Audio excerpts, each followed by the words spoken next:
Hi hello welcome back to my channel. അങ്ങനെ നാളത്തെ story ആണ് പറയാൻ പോകുന്നത്. അതായത് ഉപേന്ദ്രൻ ഈ സമയത്ത് മാത്രമേ നമ്മളുടെ ക്യാഷ് തിരിച്ചു കിട്ടുകയുള്ളൂ, അതുകൊണ്ട് ഇപ്പോൾ തന്നെ പോയി അവനെ പിടിക്കണമെന്ന് പറഞ്ഞിട്ട് ഗുണ്ടകളെയും കൂട്ടി അങ്ങോട്ടേക്ക് വരുന്നുണ്ട്. ഇതേ സമയത്താണ് നന്ദു നടന്നിങ്ങനെ ഒരു പാലത്തിനടുത്തേക്ക് പോകുന്നതായിട്ട് നമ്മളെ കാണിക്കുന്നുണ്ടായിരുന്നല്ലോ. അങ്ങനെ ഉപേന്ദ്രൻ ഫോൺ വിളിക്കുമ്പോൾ വേണു ഫോൺ എടുക്കാണ്. ഞാനിപ്പോ പുറത്തേക്ക് ഇറങ്ങി വരാന്ന് പറഞ്ഞിട്ട് അയാളെ പുറത്തേക്ക് ഇറങ്ങിച്ചതാണ്. മറ്റു റൗഡികളോട് ഗോവിന്ദനെ പറയുന്നുണ്ട്, നമുക്ക് നോക്കാം അവൻ വന്നിട്ട് എന്താ പറയുന്നതെന്ന്, എന്നിട്ട് അകത്ത് പ്രശ്നം ഉണ്ടാക്കിയാൽ മതി എന്ന് പറയുന്നുണ്ട് കേട്ടോ. അയ്യോ വീണു, മുഹൂർത്തം എടുക്കാറായിട്ട് പറയുമ്പോൾ എന്റെ ഒരു ഫ്രണ്ടാണ്, അത്യാവശ്യം ഞാൻ സ്വീകരിച്ചുകൊണ്ട് വരാനും പറഞ്ഞിട്ട് വേണു പുറത്തേക്ക് പോകുന്നുണ്ട്.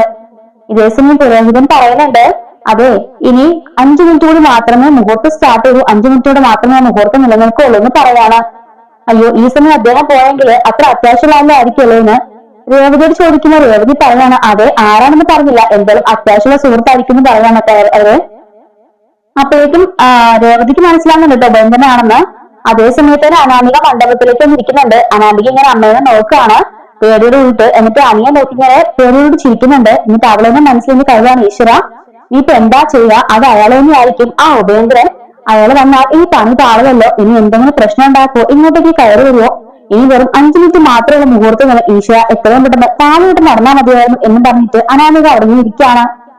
ഈ സമയത്ത് വേണു പുറത്തേക്ക് ചെല്ലുമ്പോഴേക്കും വേണു പുറത്തേക്ക് ചെല്ലുമ്പോൾ വേണു അവിടെ കാത്തിരിക്കായിരിക്കും.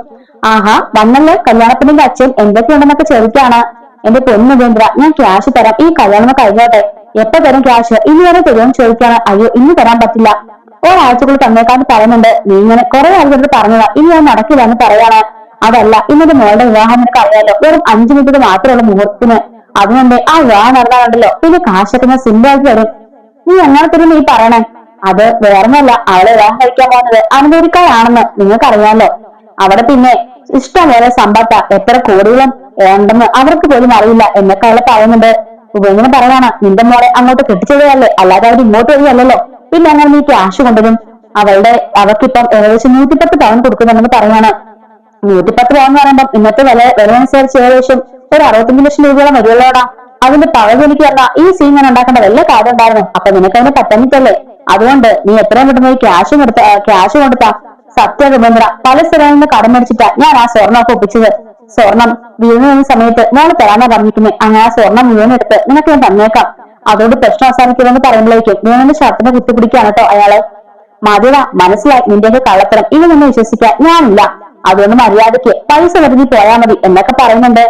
എന്റെ പൊന്നു ഉപേന്ദ്ര പ്ലീസ്, ഈ സമയത്ത് ഞാൻ ചതിക്കരുത്, ഇപ്പൊ എന്റെ മോളുടെ വിവാഹം നടന്നാതിരിക്കാം, ആ സമയത്ത് ചെയ്യുന്നെങ്കിൽ ആകെപ്പാട് പ്രശ്നമാവും.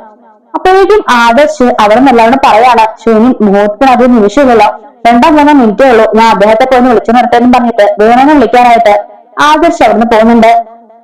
ഈ സമയത്ത് നബിയും അമ്മയും അച്ഛനും നയനെയും പരസ്പരം പറയാണ്, അല്ല നന്ദു എവിടെ പോയി, നന്ദിനെ കാണുന്നില്ലല്ലോ എന്നൊക്കെ പറയുന്നുണ്ട്.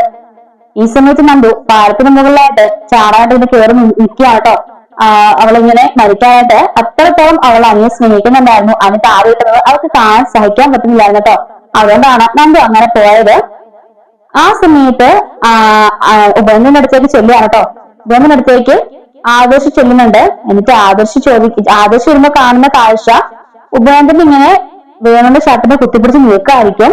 എന്നിട്ട് പറയുന്നുണ്ട്, നീ മര്യാദയ്ക്ക് കാശ് എടുക്കടാ, എന്നിട്ട് വർത്താനം പറഞ്ഞാൽ മതി, എന്നിട്ട് വിവാഹം നടന്നാൽ മതി, അല്ലെങ്കിൽ പാവപ്പെട്ട കയറി വരും, എല്ലാവരും എല്ലാ കാര്യം അറിയിക്കുമെന്നൊക്കെ പറഞ്ഞ് അയാളെ ബഹളം വെക്കുകയാണ്. ഇത് കണ്ടോണ്ടായിരിക്കട്ടോ ആദർശ് ഓടി വരുന്നത്. അയ്യോ അങ്ങളെ എന്താ പറ്റിയത്, മാറിക്ക് കാണാരാ എന്നും പറഞ്ഞിട്ട് ഉപേന്ദ്രനെ കയറി ആദർശ് പിടിക്കുന്നുണ്ട്. അത് ചോദിക്കാൻ നീ ആരാന്ന് ചോദിക്കുമ്പോ ഞാൻ അനന്തപുരിയിലെ അനന്തപുരത്തിലെ കൊച്ചുമകനാ ആദർശ് എന്ന് പറയുന്നുണ്ട്.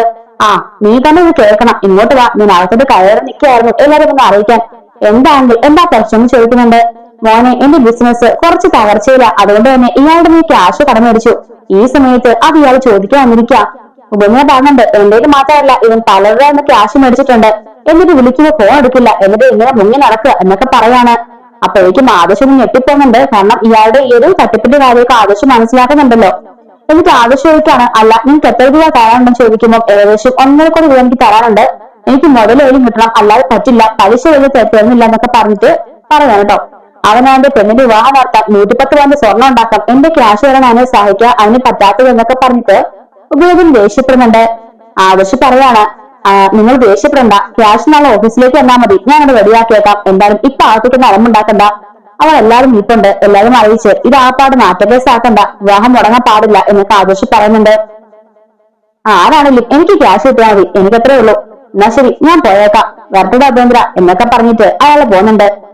അങ്ങനെ വേണു പെട്ടെന്ന് കൈ ഇങ്ങനെ കൂപ്പിയിട്ട് ആവശ്യം മുന്നിട്ട് പറയാണ്, മോനെ ഒരുപാട് നന്ദിയുണ്ട് മോനെ, ഇല്ലെങ്കിൽ എന്റെ മോളുടെ വിവാഹം മുടങ്ങിയോനെ. ക്യാഷ് ഞാൻ എത്രയും പെട്ടെന്ന് തന്നേക്കാം, കാരണം എന്റെ ബിസിനസ് കുറച്ചൊന്ന് ഡ്രോപ്പ് ആയി പോയതാ, അതിന് ഉടനെ തിരിച്ചു കയറും. കുറച്ച് ലോണൊക്കെ സാങ്ഷൻ ആണുണ്ട്, അതോടുകൂടി എന്റെ പ്രശ്നങ്ങൾ അവസാനിക്കും. അതുവരേക്കും മോൻ മറ്റേ അത് കാര്യം പറയില്ലേ എന്ന് പറയുന്നുണ്ട്. ഇല്ലെങ്കിൽ ഞാൻ ആരോട് പറയില്ല, അങ്ങനെ പേടിക്കണ്ട, പെട്ടെന്ന് വാ, മുഹൂർത്തിന് 1 മിനിറ്റ് മാത്രമേ ബാക്കിയുള്ളൂ എന്ന് പറയുന്നുണ്ട്. എന്നാൽ ഈ ആത്മഹത്യ ചെയ്യാൻ പോയ നന്ദു അവിടുന്ന് തിരികെ വരുന്നുണ്ട് കേട്ടോ. അവരുടെ മനസ്സ് മാറി അവിടുന്ന് തിരികെ വരികയാണ്. അതിങ്ങനെ അപ്പം ജാനകി നോക്കുന്നുണ്ട് അവിടൊക്കെ നന്ദു ഉണ്ടാന്ന്. രാജുവിനോട് പറയാണ്, ആ മൊട്ടച്ചിയോടെ ഇവിടെ ഞാൻ കണ്ടില്ലല്ലോ, സമയമ്മ കയറി നിന്നിൽ അളമുണ്ടാക്കാൻ എനിക്ക് പേടി എന്നൊക്കെ പറയാണ്. നീ മിണ്ടായിരിക്കും ജാനകി എന്ന് പറഞ്ഞ് അയാൾ വഴക്കം പറയുന്നുണ്ട്. അങ്ങനെ നയനയും അവരൊക്കെ പറയാണ്, നന്ദുമോളെ കണ്ടില്ലല്ലോ, നീ ഒന്ന് വിളിച്ചു നോക്കിയെന്ന് പറയുമ്പോഴേക്കും നന്ദു ആ ഹാളിലേക്ക് കയറി കേട്ടോ. അവളിങ്ങനെ കയറി വരികയും കൃത്യം മുഹൂർത്താവാണ്. അതിങ്ങടുത്ത് താഴെ ഇങ്ങടുത്ത് ഇങ്ങനെ പൊക്കി വെക്കുന്നത് അവളുടെ മുഖത്തിന് നേരെ ഇറക്കി കേട്ടോ. അപ്പോഴേക്കും അനാമിക ഇങ്ങനെ അവളെ തന്നെ നോക്കുകയാണ്. ആദ്യമാണെങ്കിൽ മോനെ താലി കിട്ടാന്ന് പറയുന്നുണ്ട് കേട്ടോ. അങ്ങനെ മുഹൂർത്തത്തിരിക്കാണ്. മനസ്സില്ലാ മനസ്സോടെ നന്ദു കരയുന്നുണ്ട്, അനിയും കരയുന്നുണ്ട്. പരസ്പരം രണ്ടുപേരും മുഖത്തോട് മുഖം നോക്കുന്നുണ്ട് കേട്ടോ. എന്നിട്ട് താലി കിട്ടുന്നുണ്ട് കേട്ടോ. തമിഴിലൊക്കെ ഈ സമയത്ത് ഒരുപാട് പ്രശ്നങ്ങളൊക്കെ ഉണ്ടാകുന്നുണ്ട്. നന്ദു അനിയനെ ഇഷ്ടമാണെന്നുള്ള കാര്യമൊക്കെ അവിടുന്ന് വിളിച്ചു പറയുകയും ഭയങ്കര പ്രശ്നമൊക്കെ ഉണ്ടാവുകയൊക്കെ ചെയ്യുന്നുണ്ട്. അപ്പൊ അങ്ങനെ ഉണ്ടായിട്ടുണ്ടാവുമെന്ന് അറിയില്ല കേട്ടോ, അത് നാളെ അറിയാൻ സാധിക്കുള്ളൂ. ഇപ്പോഴും ബാക്കിയുള്ള സ്റ്റോറീസ് ഒക്കെ തമിഴിലും ഉള്ളത് തന്നെയാണ്. അങ്ങനെ അനാമികയും അനിയുടെ വിവാഹം തന്നെയാണ് കഴിഞ്ഞത്. ആ പന്തിൽ വെച്ച് തന്നെ നന്ദു അനിയനെ ഇഷ്ടമാണെന്നുള്ള കാര്യമൊക്കെ എല്ലാവരും അറിഞ്ഞ് ആകെപ്പാടെ പ്രശ്നമായിട്ട് ലാസ്റ്റ് ഗോവിന്ദനും കനകയും കൂടിയിട്ട് നന്ദനും കൊണ്ട് വീട്ടിലേക്ക് പോകും. നയനയും നവ്യയൊക്കെ ഒരുപാട് കരയുകയും ഒരുപാട് അതിനെതിരെ പ്രതിഷേധിക്കുകയും അങ്ങനെ ഭയങ്കരമായ ബഹളങ്ങളൊക്കെ ഉണ്ടാവുകയൊക്കെ ചെയ്തോ. അങ്ങനെ അനി മനസ്സിലായിട്ട് അനാമികയെ കൊണ്ട് വീട്ടിലേക്ക് പോകാതിരിക്കും കേട്ടോ. അപ്പോഴേക്കും ആദർശ് ഞാനോട് പറയുന്നുണ്ട്, എനിക്ക് വേണ്ടി ഒരു കാര്യം പറയണം ചോദിക്കുന്നു. എന്റെ ആവശ്യം ചോദിക്കാണ്. അതൊക്കെയുണ്ട് ഈ അനാമികയുടെ കാര്യത്തില് നീ സംശയം പറഞ്ഞില്ലേ, ആ സംശയം ഇപ്പൊ എനിക്കുണ്ട്. എന്തൊക്കെയോ അവരുടെ പിന്നിലുണ്ടെന്ന് പറയാണ്. അതിന്റെ ആവശ്യത്തെ അങ്ങനെ തോന്നാൻ കാരണം എന്ന് പറയുമ്പോൾ അതൊക്കെയുണ്ട്. പുറത്ത് ചെറിയൊരു സീൻ നടന്നു, അത് ഞാൻ പ്രശ്നം സോൾവ് ആക്കിയിട്ട് വന്നത്. എന്തായാലും ഈ കല്യാണം നടത്താനുള്ളത് മുത്തശ്ശന്റെ ആഗ്രഹം ആവശ്യമാണല്ലോ, ആ സമയത്ത് ഞാൻ നടന്നു എന്നൊക്കെ പറയാം കേട്ടോ. അപ്പോ ഈ ഒരു സമയത്ത് മുത്തശ്ശൻ വരുന്ന ആദർശ് പറഞ്ഞിട്ടുണ്ടായിരുന്നു ഇന്നലെ. ആ സമയത്തിന് മുത്തശ്ശൻ വരികയും നന്ദു അനിയനാട്ടിലെ പ്രശ്നങ്ങളൊക്കെ അറിയുമോ, അതിന്റെ തീരുമാനം എന്തായിരിക്കും എന്നൊക്കെയുള്ളത് നമുക്ക് നാളെ മാത്രമേ അറിയാൻ സാധിക്കുള്ളൂ. നാളെ അല്ല, ഇന്നിപ്പോ വെനസ്ഡേ ആയിട്ട് നാളെ വ്യാഴം വെള്ളി ഈ ഒരു ദിവസങ്ങളിൽ എന്തായാലും കല്യാണം നടക്കാൻ തോന്നുന്നില്ല കേട്ടോ. തിങ്കളാഴ്ച ഇറങ്ങാൻ ചാൻസ് ഉള്ളൂ. എന്നാലും കാത്തിരുന്ന് കാണുക. എന്തെങ്കിലും അപ്ഡേഷൻ ഉണ്ടെങ്കിൽ നമ്മൾ അറിയിക്കുന്നതായിരിക്കും കേട്ടോ. മിസ്സായിരിക്കും. ചാനൽ ഇപ്പോൾ തന്നെ സബ്സ്ക്രൈബ് സപ്പോർട്ട് ചെയ്യണേ. Thanks for watching.